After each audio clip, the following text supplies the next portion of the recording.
Hi, I'm Josh Lindley from Bartender Atlas, and this is a brand new podcast called Branching Out. The last few projects that I put together were really fun, but pretty narrow in scope. So for this one, we're going to go big.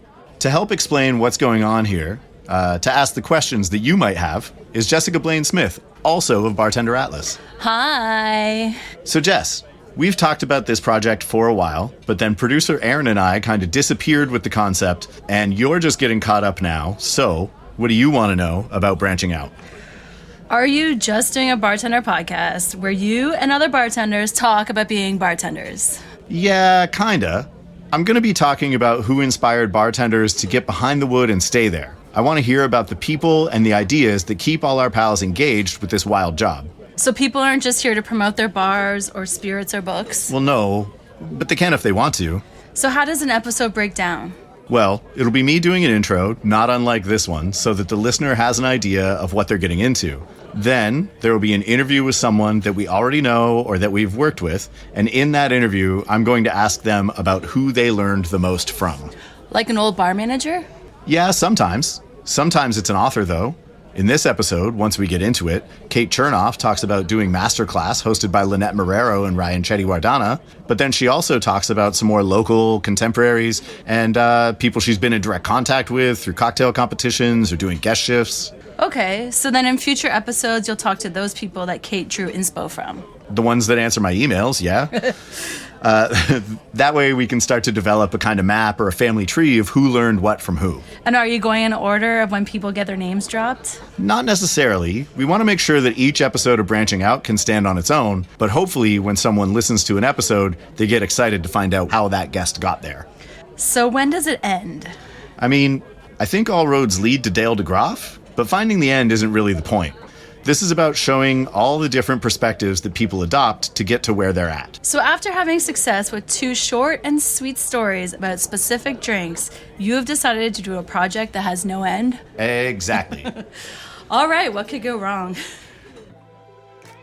There are a lot of Kates in the cocktail bartending world, and there's no rational way to explain it, but Kate, no matter how it's spelled, seems to show up a lot when you look at award-winning bar owners or cocktail competition winners. And as this show goes on, I'm sure that we'll hear from a handful of them. But today, on the 3rd episode of Branching Out, I'll be talking with Kate Chernoff. Kate gets into her bio in this episode, but my introduction to Kate was when she signed up for Bartender Atlas during season 1 of the COVID pandemic. We all hated that show. Shortly thereafter, she won a Rising Star type award from a restaurant-focused magazine. At that point, she was in Victoria, British Columbia, and as anyone that listened to The Shaft knows, I'm a big fan of that town. The last time Jess and I were there, we did a handful of events with Kate and a whiskey company, and it's a great city to go drinking in.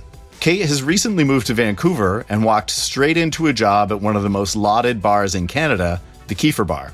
So what kind of attitude does it take to go from trapped at home and online in Edmonton to working at one of the best bars in Canada in less than 5 years? As you'll hear, Kate maintains an attitude of curiosity and care that has served her well. So here's my talk with Kate Chernoff of Vancouver, British Columbia, Canada. Dear Kate Chernoff, I'm so happy to have you on Branching Out. Rather than reading a bio that I never asked you to write, can you tell us who you are and what you do? Yeah, my name is Kate Chernoff. I am a bartender based in Vancouver, Canada at the Kiefer Bar. You might know me from your local Canadian bartending competitions. I've been competing in them since 2021. And notably, I just won World Class Canada this year in 2025. When I'm not bartending, I like to play pool and drink Guinness. You might know me from those things too. Do you find that when you tell people what you do and who you are, do you find that people still just function on the assumption that they already know who you are, even if you give them your bio? Yes. Yeah. I'm at the point now where my reputation precedes me a little bit. Recently, you did a whole lot with World Class Canada. As you mentioned, you won it for Canada. When did you start working on World Class Canada as like your main focus for things? That would have been in December of 2021 when my good friend Mike Norbury called me up and said, hey, there's this cocktail competition called World Class. You should practice entering because you're not going to get in, but it's really good to practice. And then a couple of years later, here I am. When did you decide that you were going to be a bartender or that you want to stay in like bar adjacent for your career? That was probably in 2016. My mom was a bartender, so when I was growing up, she told me all these wild stories about bartending in Edmonton in the 80s and 90s, and I thought that sounded pretty fun, and it was kind of my goal ever since then to try it out myself. Was there anything you tried before working in bars?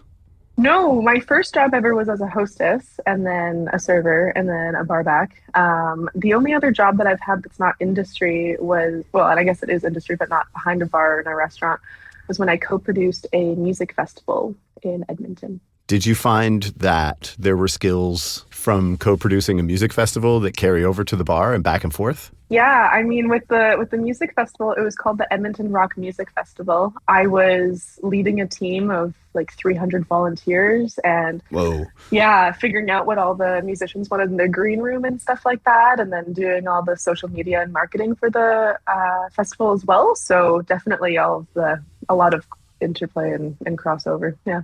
What year was that? 2019. And how old were you? 19. Wow. Yeah. That's a lot for a 19-year-old. Yeah, it was an awesome internship. So I had a really good leader, hence co-producing. I was mostly supporting, but yeah, it was awesome. It was one of my favorite jobs by far. Yeah, that sounds incredible. What other things are you into other than booze and beer and cocktails and cocktail competitions? That's a really great question. Recently, I've really gotten into bedazzling sports jerseys. Sure. I did synchronized swimming for 14 years. And after that, I had a bunch of leftover rhinestones and glue. And so I've been bedazzling my own lineup of sports jerseys. So if anyone wants one commissioned, just shoot me a DM. And I've also started taking dance classes and voice lessons. So just basically being creative in other ways, I guess. Like singing lessons? Yeah. That's incredible. As a swimmer, were you making your own outfits as well? I was bedazzling them. Yeah. So we would figure out the theme of our routine and then get them set, like custom made by swimsuit designers. And then they would come back to us and we would buy all the rhinestones and spend hours and hours bedazzling them. How do you put together a routine like that? Do you start with music or do you start with like a series of moves that seem really impressive? Or like, how do you build out a routine? It depends on which routine, because you can have a solo by yourself, a duet with one teammate, a team with 7 other people, or a combo with 9 other people. So it depends on what you're getting judged on, what that criteria is, if the category you're competing in is more weighted on artistic impression or if it's more weighted on the difficulty and technical skills, because there are also like free routines and then technical routines. So it depends on how many people you're with, and then you pick a theme, figure out how long you got, and then try to do as much as you can without drowning in that 3.5 minute time that you have. Is this something that you still do or pay attention to? Like, is there a group chat for synchronized swimmers? I still keep in touch with my teammates that I trained with back in Edmonton. I would love to keep doing it, and I actually coached for a couple of years after I retired, but when kids do synchronized swimming, their practices are from 4 until 7, which is when I'm bartending, or they're from 5:30 in the morning till 7:30, which is when I'm getting home from work and going to bed. So yeah. The timing isn't exactly conducive to my new lifestyle, but I do miss it.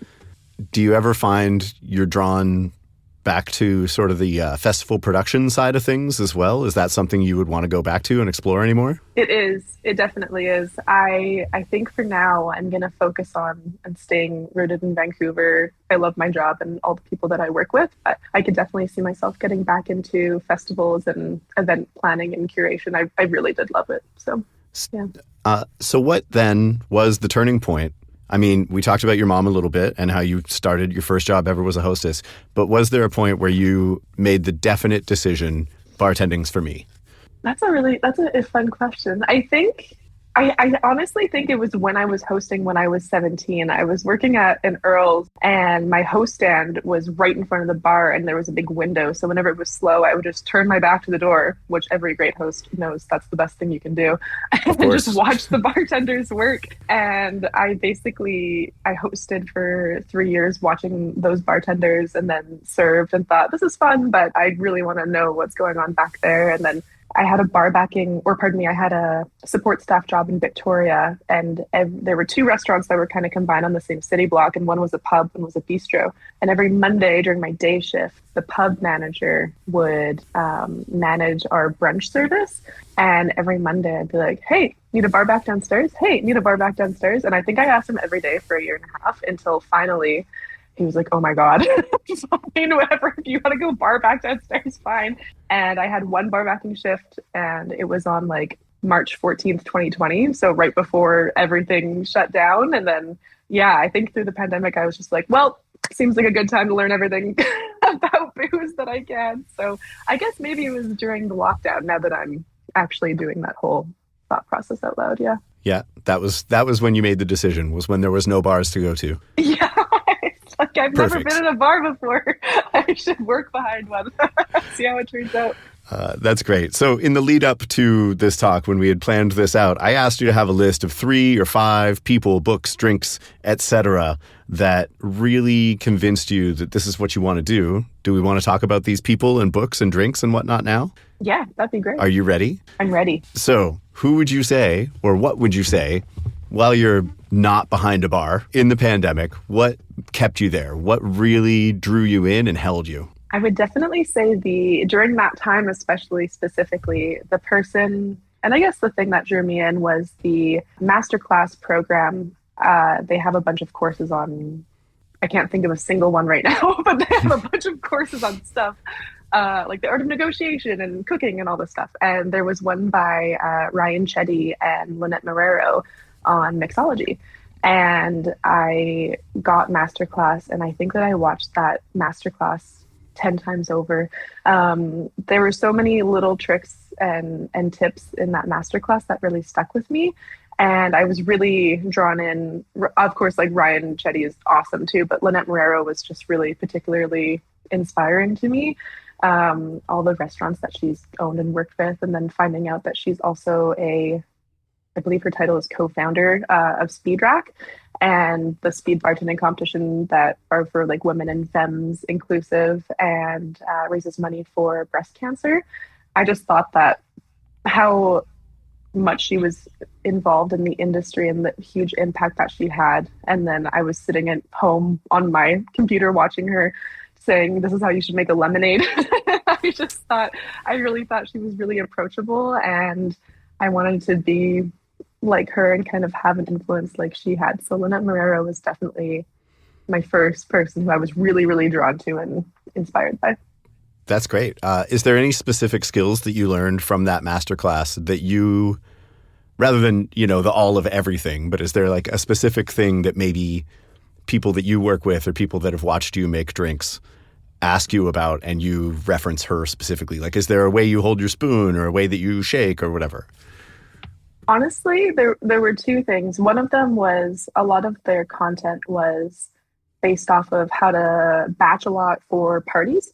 And though that wasn't the most like that, like I kind of already had my head wrapped around that, but just thinking about how they were phrasing it, like you can make all of this ahead of time and then you can just be with your guests. And these are the ways that you can make your drink taste better so that you can be a better host. And then putting all the forethought into the actual technical drink making so that you can be present and be with your friends and family when you're hosting. I thought now that's a very common thing, but that was the first time I had heard of it. And I thought it was really lovely because I remember every Christmas I would watch my Uncle Jamie make us a million Spanish coffees and he would be in the kitchen the whole time. And I was just like, how nice is that you get to be involved?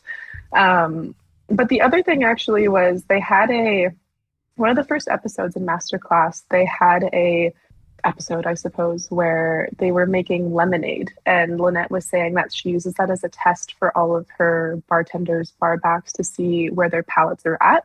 Not that there was one correct way to make a balanced lemonade, but that you could see, okay, this is what this person thinks is a perfect balance of like length and sweetness and acidity, then I can work with where their palate's at.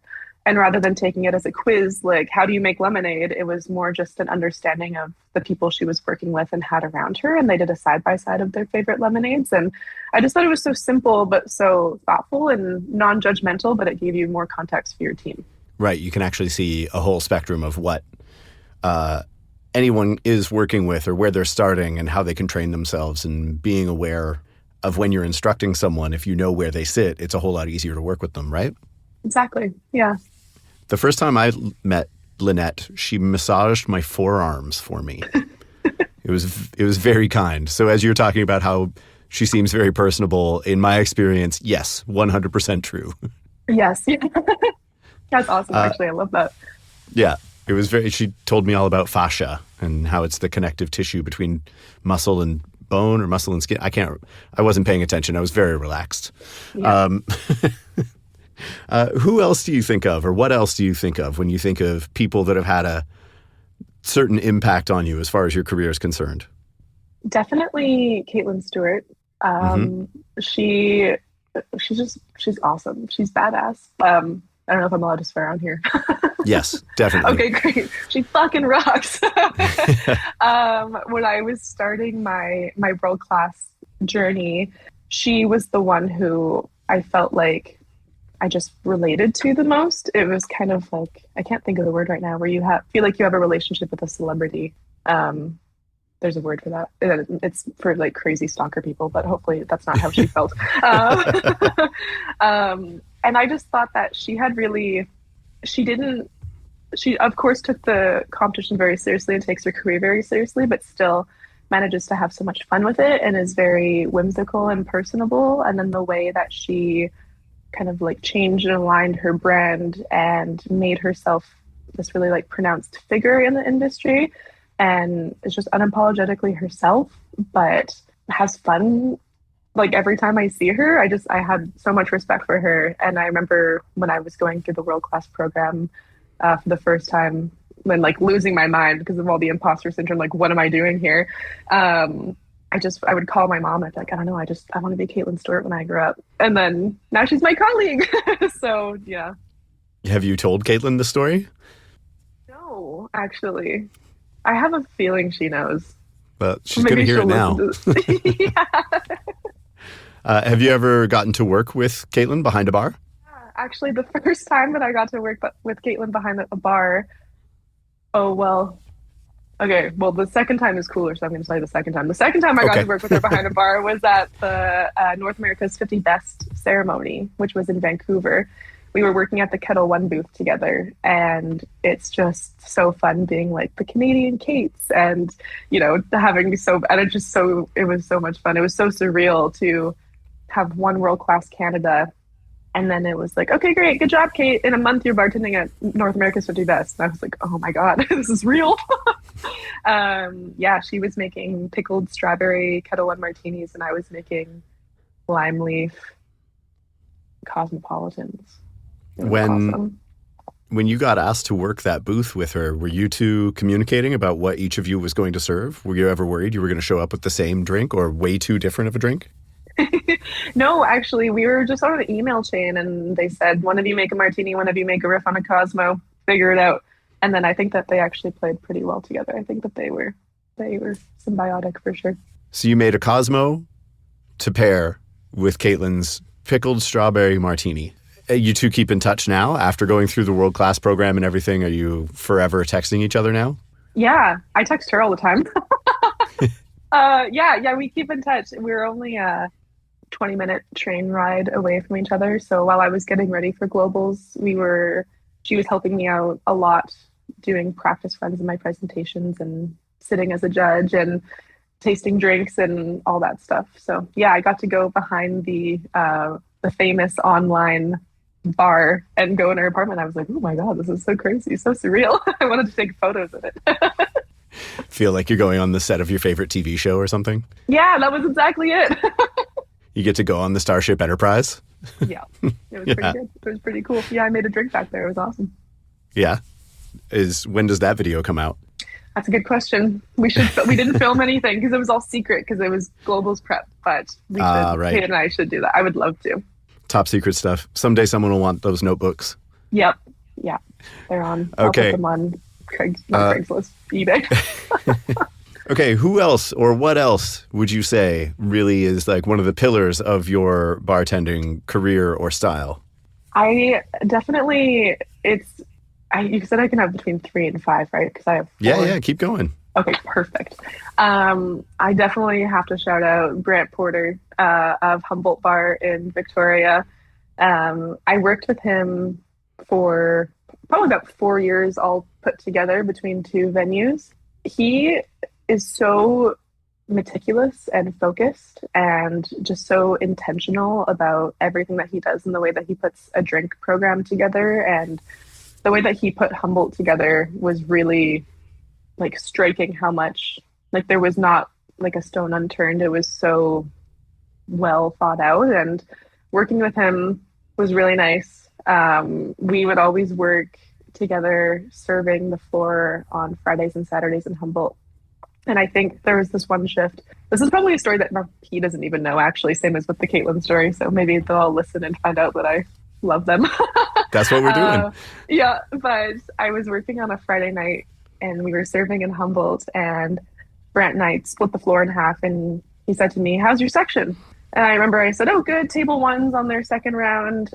Table two, they're running off to another reservation for dinner after this. And table three just came, they just came from Bart's and now they're in here. And then table four wants the bill and table five just paid." And he was like, "Okay." And I was like, "How's your section?" And he goes, "Well, table six is celebrating their mom's birthday tonight. So I started them off with some champagne, and then we're going to go into, have some little dessert. And then table seven is a family reunion, and table eight is a first date, and table nine is this like mom and daughter who are hanging out for the first time." And he just totally schooled me. He knew everything that was going on with every single one of his tables and was making all these personal connections. And I was so caught up in the weeds that I was just like, I got all the information organized in my head. I remember I sat there, I looked at him, and I was like, fuck. You're absolutely schooling me right now. He's got that little extra touch, right? It's not just about the timing and what you need. It's about what the guest is there for, right? Exactly. And I was so dumbfounded and I felt so silly. And literally since that day, I have thought about that every time I have gone into work and just thought, even if I can get halfway there, it's better than just being there to bring in drinks and all that. So He definitely had a big impact on my intentionality and service style. Yeah. Right. And I think it's funny too, comparing it to what you learned from Lynette's masterclass and what you learned from Caitlin being online. This is how you make a drink, and this is your attitude while you're making the drink. But what are you doing with the drink afterwards? Exactly. Yeah. Yeah. Who else have you got in mind? Callie Draper. Okay. Yeah. Callie, oh my gosh. Callie is one of my best friends in the whole world. And we met through the World Class program. And it was both of our first time competing in World Class in 2022. And Callie was a home bartender, had never stepped behind a bar. But the first time they had ever stepped behind a bar before was at the regionals for World Class in Edmonton. And I remember we hit it off right away because I just went up to her. I was like, "I have no idea what I'm doing here. I've been bartending for 6 months." And she was like, "I have no idea what I'm doing here. I've never bartended before." And we just immediately hit it off. Their drinks were so good and so thoughtful. And then we ended up both making it onto nationals together and like falling in each other's arms because we couldn't believe it. And ever since then, Callie has just moved with such grace and intention through the industry. Always has a million things on her plate. No idea how she does it all, and is just so thoughtful and just as a person is such an amazing person, and I'm just so happy that I get to be friends with Callie and work with her. So that's funny because I was going to ask is rather than someone that you've learned from directly or someone that is maybe more senior, I was going to ask if there's anyone specific that you feel is more a contemporary rather than a mentor-mentee situation. Yes. And you've already hit on it with Callie. Yeah. Yeah, 100%. If I could move to the world with half as much grace as Callie, I'd be, is what I'd be doing. I know you talked a little bit about Brant and how great he was to work with and things that you learned from. When you were working with him, at any point did you say, "Can I call you my mentor?" Did you sit down and have a talk about it? Or is it just things that it was just kind of accepted that was what was happening? I think it was just accepted that was what was happening. Yeah. I can't think of a single spirit or like cocktail history thing or customer service element that I would go head to head with him on. He's just Right. so great. And when we were working together too was when I was really getting into like speed bartending and the comps and the stuff. And he tasted every single one of my world class drinks, gave me feedback on all my presentations, trained me to get me ready for Barati Kid when I was competing in speed comps and everything. So yeah, I hope he knows that I feel that way about him. Yeah, I don't think it was ever said, but I would definitely put him in that category in my life for sure. So if all goes well, I'm going to reach out to at least one of the people that we're talking about. So I'm going to go through the list that you just told me. If you had a question to ask Lynette Marrero, what would it be? Oh my God. I would ask her if she would help me bring Speed Rack to Vancouver. Ah, same question, but for Caitlin Stewart. If you want to ask her something and you can kind of like picture it like you're throwing me on top of a grenade when you're asking this question, because I'm going to be the one asking it. What would you ask Caitlin? This is so funny because I have this like parasocial relationship with Lynette, but then I actually know Caitlin and the other Yeah. people. What would I ask Caitlin? I would ask Callie. Well, I already know the answer to that question. Okay, I'm going to start all the way from the top again. I would ask Lynette what her favorite job that she's had has been and why. Because I would like to know that, actually. I would ask Caitlin if she could... Oh, okay, actually, this one might be kind of crazy and funny. No, I can't do it, Josh. I'm too scared. Okay. She won't necessarily answer it. True. Okay, actually, I would ask Caitlin because I know she doesn't like coffee. What would be her favorite, like, tea-based espresso martini riff? And then when I find out the answer for it, I'm going to make it for her. As a surprise? As a surprise. Will you use some of the batching skills that you learned from Lynette? Probably, yeah. make a gift for her so she can make it whenever? Yeah. And then what about Brant? I would ask Brant because I actually really would like to know this. If Brant expands his bar empire and goes on to open another bar, what would it be and where would it be more specifically? Yeah. Yeah. And then what about Callie? She's a pretty open book. I feel like she'll answer any question. Open book. I think I would ask Callie. I would just ask Callie, what are we doing? What's our next event? What's our next thing we're going to do? What are we doing? What are we doing? That's pretty good. Yeah, I think that's good. That'll be open-ended. I like that. Which leads me to wrapping this up. Kate, what are we doing? I'm going to reach out to somebody that you just talked about, not only about you, but about all their biggest influences and who taught them everything they know. But traditional ending question. What are you working on? What do we need to keep an eye out for? What days are you at the Kiefer Bar? What am I working on right now? Honestly, right now I'm working on chilling. Globals was crazy. And so right now I am working on getting amped up for the World Class Canada tour. So I'll be coming to a city near you to bring you all the information about World Class if you want to enter this year. And I think I'm really going to lean into that. That's what my sights are set on right now. I'm at the Kiefer Bar full time. Send me a message, send me a DM if you want to come down and get a cocktail. Yeah. My Instagram is @cocktailcowgirl. Yeehaw. No dots, no underscores? No, nothing. No. No one else had the username.